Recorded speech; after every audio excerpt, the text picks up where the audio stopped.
오늘은 창세기 시리즈 17번째 시간입니다. 열방의 어머니 사라라는 제목으로 함께 우리 은혜를 나누겠습니다.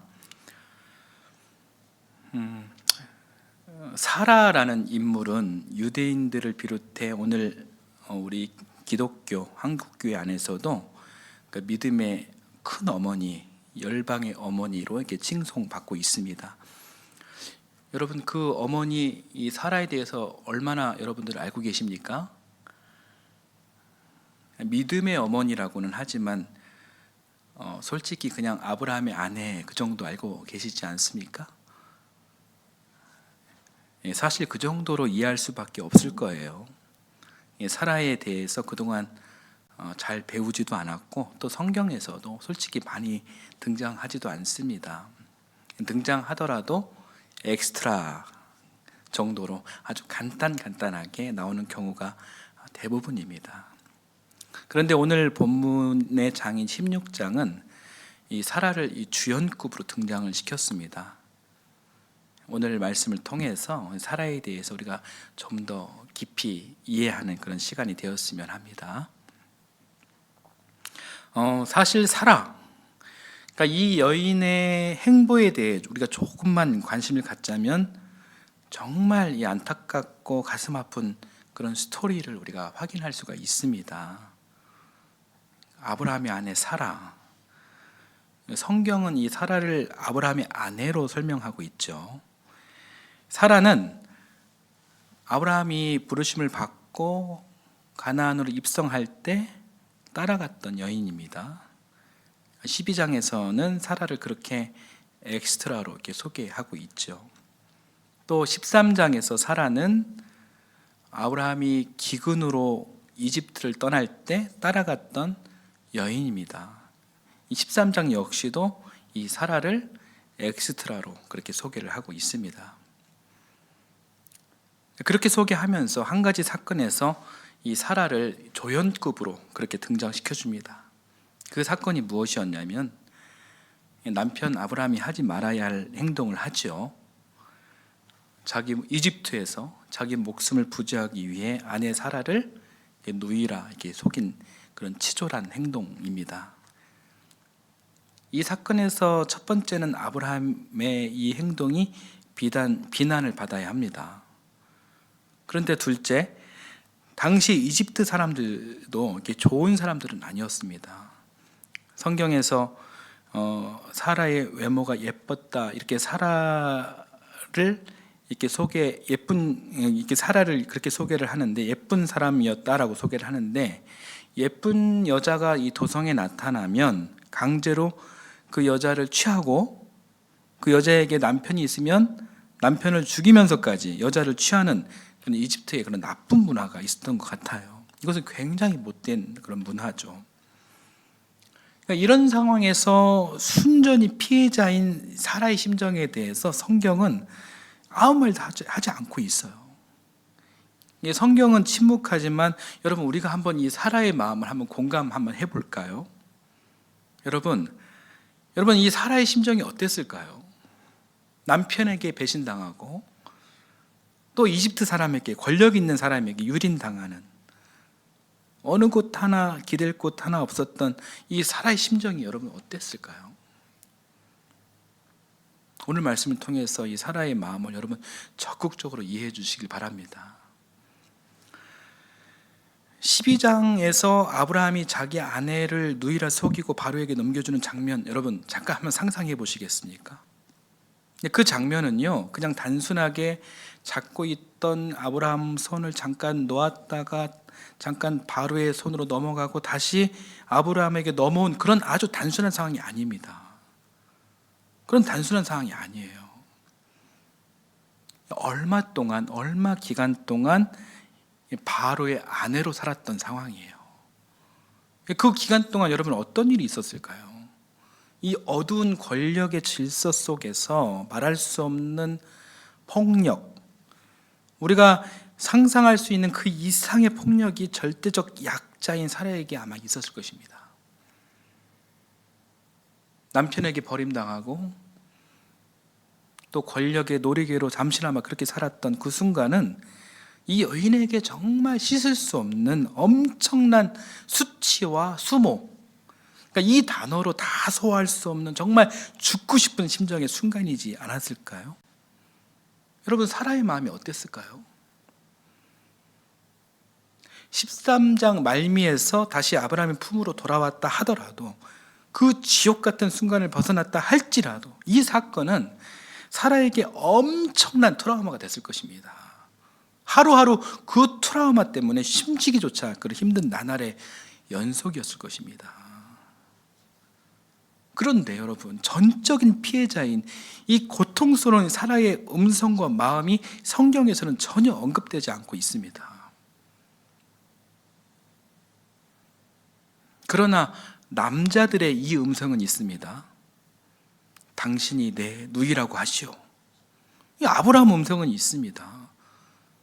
성경에 나오지는 않지만 여러분, 이 아브라함 이 음성에 대한 사라의 반응이 무엇이었을까요? 여러분 상상해 보십시오. 아브라함과 싸웠는지 아니면 기꺼이 그 일을 받았는지 둘 중 하나였겠죠. 그러나 저는 이 아브라함의 그 제안에 사라가 쉽게 순응하지는 않았으리라 생각합니다.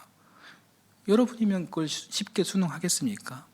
쉽게 받아들일 수가 없죠. 결과론적으로는 현실에 순응할 수밖에 없었지만 아마 울분을 토했을 것입니다. 그런 사라 할머니를 3700년이나 지난 지금이라도 전 위로하고 싶고 토닥여 드리고 싶었습니다. 여하튼 결론적으로는 사라는 자신의 의지와는 상관없이 바로에게 끌려갔죠. 성경은 끝까지 이 사라의 음성을 드러내지 않았습니다. 그러나 그 다음 바로의 음성은 또 기록하고 있습니다. 12장 19절 바로는 이렇게 이야기하고 있습니다. 같이 한번 읽어보겠습니다. 어찌하여 너는 저 여인이 내 누이라고 해서 나를 속이고 내가 저 여인을 아내로 데려오게 하였느냐. 자, 네 아내가 여기 있다. 데리고 나가거라. 이 음성은 바로의 음성이죠. 내가 저 여인을 아내로 데려왔다라는 이야기는 잠시나마일지라도 사라가 아내였다라는 사실을 말해줍니다. 아내였기 때문에 그 시간이 정말 끔찍한 시간이었고 그 안에서 권력 앞에 상처받고 좌절할 수밖에 없었던 그런 상황이 있었겠다. 그렇게 우리는 추측할 수가 있죠. 그러나 전적인 피해자인 이 사라의 음성은 역시 이 대목에서도 나오지 않았습니다.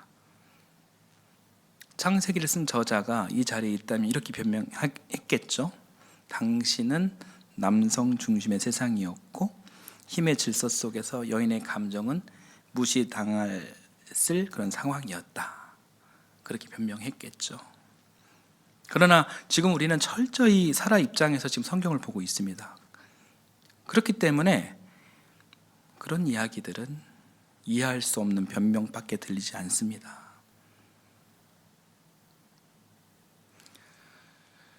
(12장을) 마무리 지으면서 하나님의 계획하심에 따라 사라는 이 바로의 손에서 탈출되기는 했지만 앞서 이야기한 여러 정황상 말로 다 설명할 수 없는 억울함이 가득한 사람이 바로 사라입니다. 전적인 피해자는 사라입니다. 그 이후 13장, 14장, 15장으로 이어지면서 많은 일들이 있었지만 사라는 잠시 그 시간 동안 사라집니다. 그리고 나서 16장에 비로소 사라가 무대의 주인공으로 등장합니다.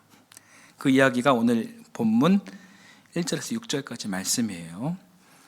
자, 1절 첫 문장을 먼저 한번 봐보겠습니다. 같이 읽겠습니다. 아브라함의 아내 사레는 아이를 낳지 못하였다.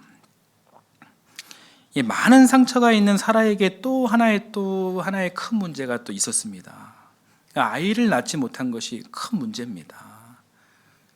그러니까 이것이 왜 큰 문제냐면은 아브라함과 사라는 지금 하나님의 약속을 받은 것이 있어요. 그 약속은 아브라함을 통해 큰 민족을 이루게 하시겠다라는 것이었죠. 그러니까 세 가지 비유를 통해서 그 약속을 하셨습니다. 하나는 땅의 먼지 수만큼, 또 하나는 하늘의 별의 수만큼, 또 하나는 바다의 모래알 수만큼 많게, 셋 다 모두 셀 수 없을 정도로 많은 자손을 주시겠다, 그렇게 약속하셨는데, 문제는 사라에게 아이가 생기지가 않는 거예요. 그러니까 굉장히 심각한 문제죠. 이 심각한 문제 때문에 아브라함이 얼마나 답답한지 하나님께 기도한 내용이 있어요. 그게 15장 2절에서 4절까지 말씀입니다. 이 말씀도 한번 읽어보겠습니다. 같이 읽겠습니다. 아브라함이 여쭈었다. 주 나의 하나님,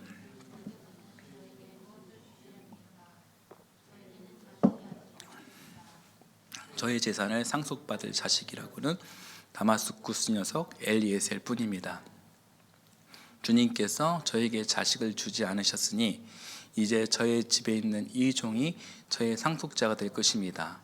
아브라함이 이렇게 말씀드리니 주님께서 그에게 말씀하셨다. 그 아이는 너의 상속자가 아니다. 너의 몸에서 태어날 아들이 너의 상속자가 될 것이다.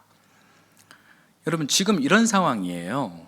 사라 입장에서 이 상황이 지금 어떤 상황입니까?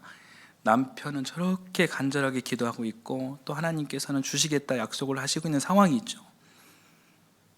그러니까 이 당시 사라의 나이가 몇 살이냐면은, 그러니까 이집트에 갔을 때 사라의 나이가 65세였고 지금은 10년이 지난 시간이거든요. 그러니까 최소한 75세 이상입니다. 여러분, 75세가 아이를 낳을 수 있습니까? 그러니까 물리적으로 불가능한 나이죠.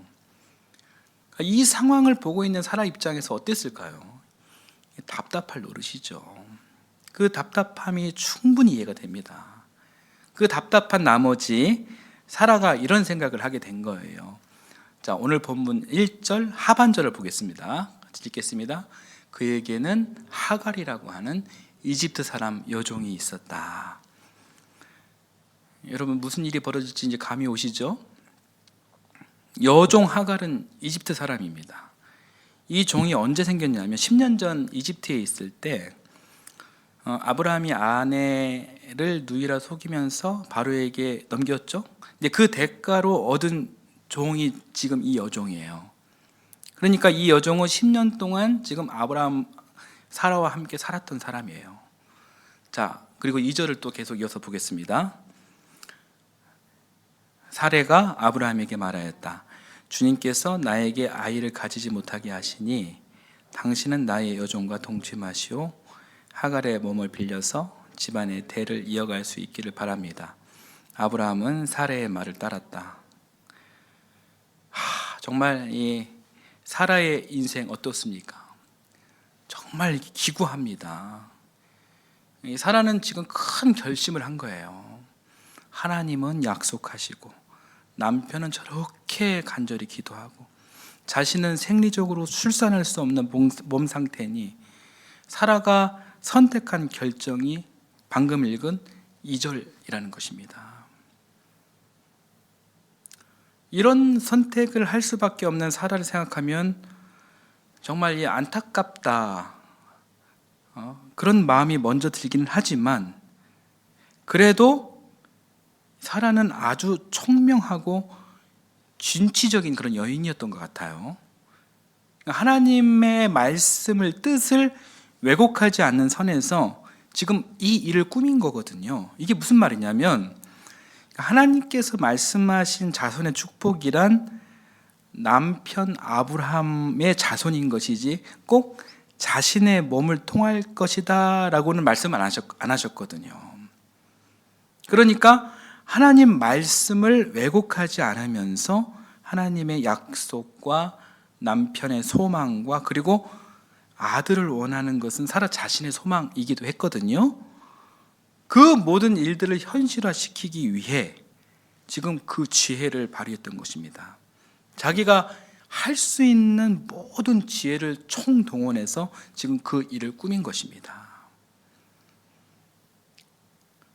이 사라라는 여인, 정말 말할 수 없는 정말 큰 트라우마가 있었지만 그 트라우마에 종속되지 않고 어떻게든 이 꽉 막혀 있는 이 삶의 현실을 극복해내고자 부단히 노력했던 아주 진취적인 사람이자 또 지혜가 총명했던 사람인 것은 분명합니다. 그리고 하나님을 왜곡하지 않으려고 부단히 노력했던 신앙의 사람이기도 한 것입니다. 사라가 그런 사람이에요.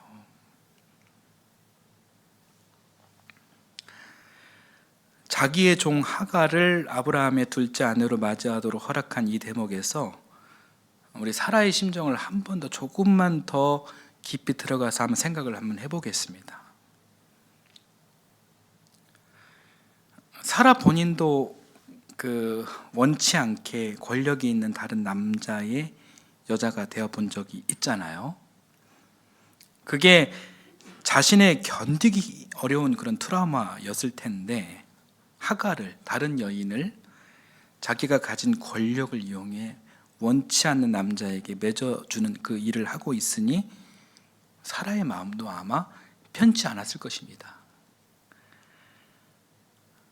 자기 인생을 뒤흔드는 그런 심각한 트라우마가 있는 사람이 똑같은 방식으로 힘없는 상대에게 그런 일을 행한다는 것은 두 가지의 심리로 한번 생각해 볼 수가 있어요.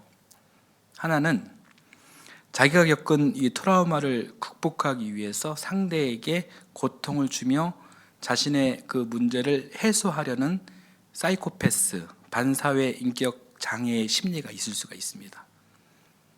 이것은 굉장히 나쁜 거죠. 또 하나는 그 트라우마를 다시 기억하고 싶은 일은 아니지만 정말로 간절히 원하는 다른 어떤 목적 때문에 불가피하게 그런 일을 행하는 것입니다.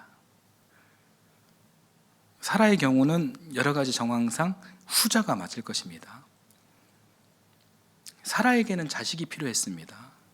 그 이유는 첫 번째, 하나님의 약속을 이루기 위해서, 둘째, 남편과 자신의 꿈을 이루기 위해서입니다. 여종 하갈이 자식을 낳으면 그 자식은 사라의 아들이 되는 거예요. 그게 당시 법입니다. 그 시대 성문화된 법전이 이제 함무라비 법전인데 그 법전에 그렇게 나와 있습니다.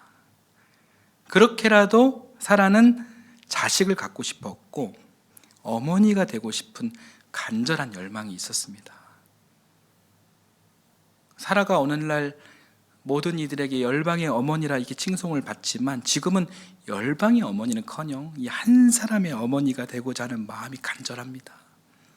한 사람의 어머니라도 되고 싶다라는 간절한 그 마음 때문에 지나온 시절, 시간 속에서 아주 복잡하게 얽혀진 생각들을 다 넘어섰습니다.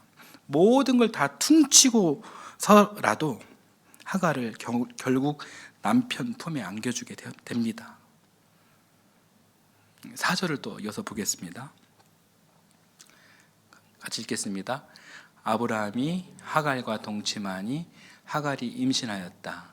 하갈은 자기가 임신한 것을 알고서 자기의 여주인을 깔보았다. 자, 드디어 사라가 원하는 임신이 되었습니다. 그런데 우리가 방금 읽은 4절을 보니까 또 무슨 문제가 생겼습니까? 하갈이 사라를 깔보았어요. 자기는 임신했고 사라는 임신을 못했고, 자기는 젊고 사라는 늙었고, 그래서 깔봅니다. 이거 사라의 입장에서 보자면 정말 이게 어이가 없는 일이죠. 억울하고 그리고 또 억울한 일들을 겪으면서 지금까지 왔는데 이제는 자기 여종 하갈이 둘째 부인이 되었다고 자신을 무시하는 일이 또 생겼습니다. 또 억울한 일이 생긴 거예요. 당시 함무라비 법전에 이런 내용이 있었어요. 여종을 남편에게 주어서 그 여종이 아이를 낳으면 그 여종은 팔지도 못하고 죽이지도 못한다, 이렇게 나와 있습니다. 그러니 이 하갈이 아브라함의 자식을 낳았으니 하갈이 사라를 깔봐도 팔지도 못하고 죽일 수도 없습니다. 아마 하갈이 이 법전 내용을 아주 잘 알고 있었을 거예요. 이 사라는 억울했습니다. 그래서 이 하소연할 사람이 누구밖에 없습니까? 남편밖에 없죠. 아브라함에게 말합니다. 여러분, 이 사라의 마음을 한번 공감하면서 우리 5절, 6절 한번 읽어보겠습니다. 같이 읽겠습니다. 사라가 아브라함에게 말하였다. 내가 받는 이 고통은 당신이 책임을 지셔야 합니다. 나의 종을 당신 품에 안겨 주었더니 그 종이 자기가 임신한 것을 알고서 나를 멸시합니다. 주인께서 당신과 나 사이를 판단하여 주시면 좋겠습니다. 아브라함이 사라에게 말하였다.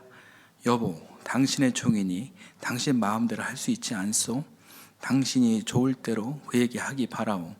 사라가 하갈을 학대하니 하갈이 사라 앞에 도망하였다. 네, 결국 이 사라는 아브라함에게 억울함을 그렇게 호소합니다. 다행히 아브라함은 자기 본처 아내의 억울함을 들어주고 편을 들어줬죠. 당연히 그래야죠. 예. 늙은 아내의 편에 서서 사라와 하갈 사이에서 아브라함이 정의를 세워줬습니다. 그리고 6절에서 보면은 이렇게 표현하죠. 여보, 당신의 종이니 이렇게 나와 있죠. 그러니까 이 이야기는 이 하갈이 아브라함의 둘째 아내가 되었지만 그 일로 인해서 다시 종으로 강등되었음을 알 수가 있습니다. 그렇게 해서 사라가 그 종을 학대했고 하갈은 결국 견디지 못해 도망갔습니다. 여기까지가 오늘 성경 이야기입니다.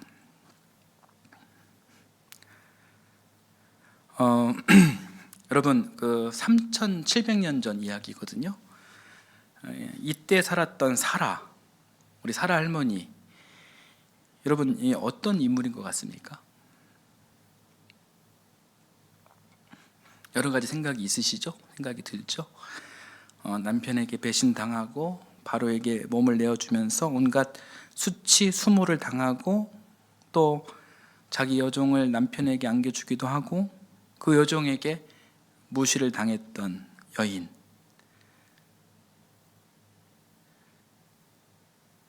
(65세) 여인이었지만 너무 예뻐서 바로에게 차출된 아름답고 예쁜 여인. 자기 안에 가득한 온갖 트라우마를 극복하고 주어진 오늘을 씩씩하게 살아내고 자신의 미래를 개척해보고자 노력했던 매우 진취적이고 멘탈이 강한 여인. 또 성격도 아주 화끈한 여인이지 않을까 이렇게 생각을 해봅니다.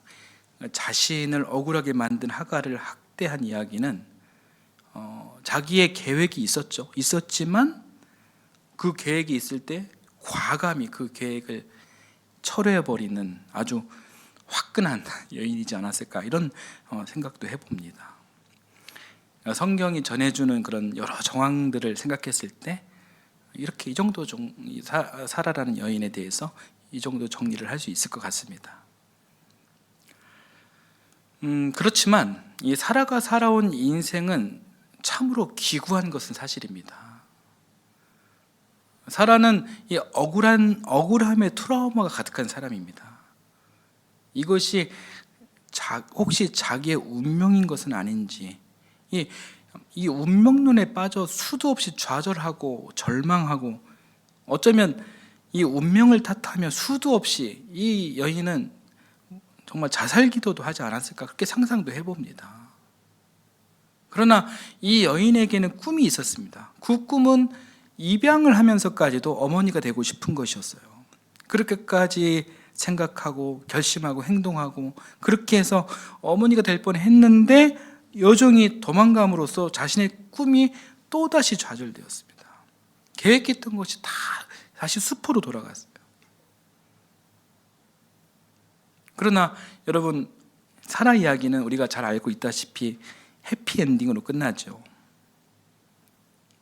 21장 1절 2절 말씀을 또 한번 보겠습니다. 읽겠습니다. 주님께서 말씀하신 대로 사라를 돌보셨다. 사라에게 약속하신 것을 주님께서 그대로 이루시니 사라가 임신하였고 하나님이 아브라함에게 약속하신 바로 그 때가 되니 사라와 늙은 아브라함 사이에서 아들이 태어났다. 여러분, 이것이 우리가 잘 알고 있는 사라 이야기의 결론이에요. 아들의 이름이 무엇입니까? 이삭. 이삭의 이름 뜻은 여러분 웃음이란 뜻입니다. 지난 12장의 고통스러운 그 순간에 여러분, 단 한 번도 정말 이 사라의 그런 음성을 담아내지 않았던 성경은 21장 6절에 이르러서 이 사라의 심정을 아주 훈훈하게 표현해 주고 있습니다. 우리 6절을 한번 또 같이 읽어보겠습니다. 사라가 혼자서 말하였다. 하나님이 나에게 웃음을 주셨구나. 나와 같은 늙은이가 아들을 낳았다고 하면 듣는 사람마다 나처럼 웃지 않을 수 없겠지. 네, 이 지금 사라의 독백이에요. 이 창세기 기자는 이 독백으로 남아 이 사라의 마음을 독자들에게 전해 주었습니다. 기구했던 그 인생, 좌절하고 싶었던 그 인생이었지만 쓰디썼던 그 인생의 어두운 순간의 감정을 제대로 전해주지 않았던, 어찌 보면 참으로 냉정한 성경이었지만 방금 읽은 그런 6절에 사라의 독백을 이렇게 기록으로 남겨줌으로써 사라 할머니에게 최소한의 예의를 성경이 갖추었다. 저는 그렇게 생각했습니다. 여러분, 사라의 마음이 좀 느껴지시나요? 자, 그 사라의 마음을 우리 다시 한번 공감하면서 6절을 다시 한번 읽어볼게요. 같이 한번 다시 읽겠습니다. 사라가 혼자서 말하였다. 하나님이 나에게 웃음을 주셨구나.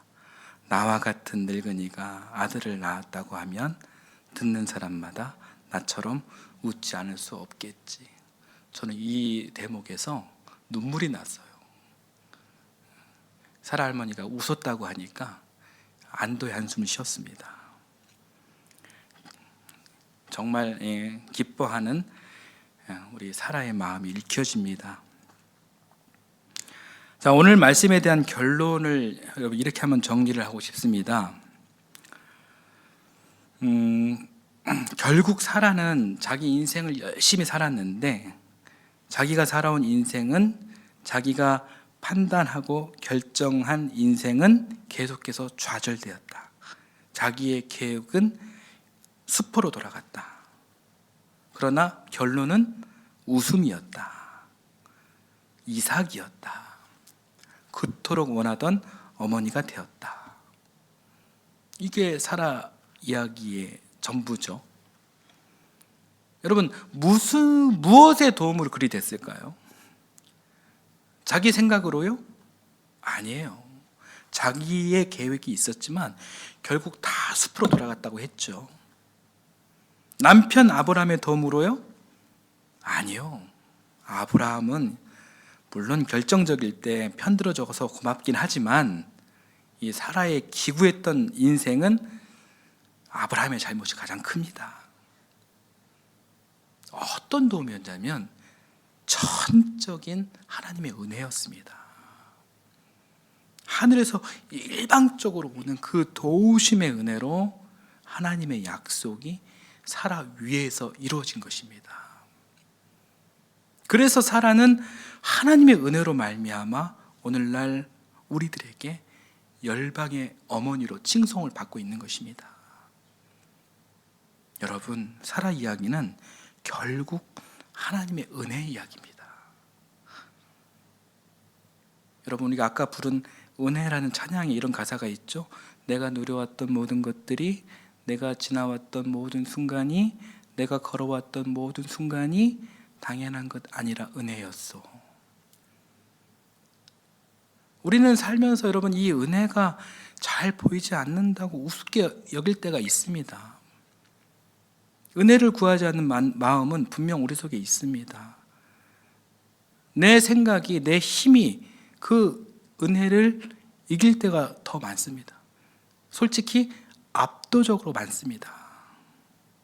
그래서 정말 이 은혜 구하는 것을 우리가 잊을 때가 많습니다. 또한 우리가 그렇게 애를 쓰지만 좌절되고 숲으로 돌아갈 때도 많습니다. 우리는 애를 쓰면서 동시에 하나님의 은혜를 인정하고 갈구해야 합니다. 아무런 대가 없이 우리를 사랑하시기에 주시는 하나님의 일방적 사랑, 아가페, 은혜를 우리는 갈망해야 하는 것입니다. 그래야 우리는 살 수 있는 것이고, 그래야 우리는 웃을 수 있는 것입니다. 사라처럼 말입니다. 그 은혜를 여러분 가로막는 것이 무엇입니까? 바로 그것이 교만입니다. 사랑하는 여러분, 오늘 말씀을 생각하며 하나님 앞에 겸손하려고 노력하시길 바랍니다. 우리의 완악함을 돌아보며 여러분 더 회개하시려고 노력하시기를 바랍니다. 우리의 계획이 무너지는 자리에서조차 하나님은 은혜로 웃음을 준비하십니다. 그러니 여러분 오늘도 교만을 내려놓고 그 은혜를 붙들어 사라처럼 다시 웃는 믿음으로 걸어가시길 주님의 이름으로 축원합니다.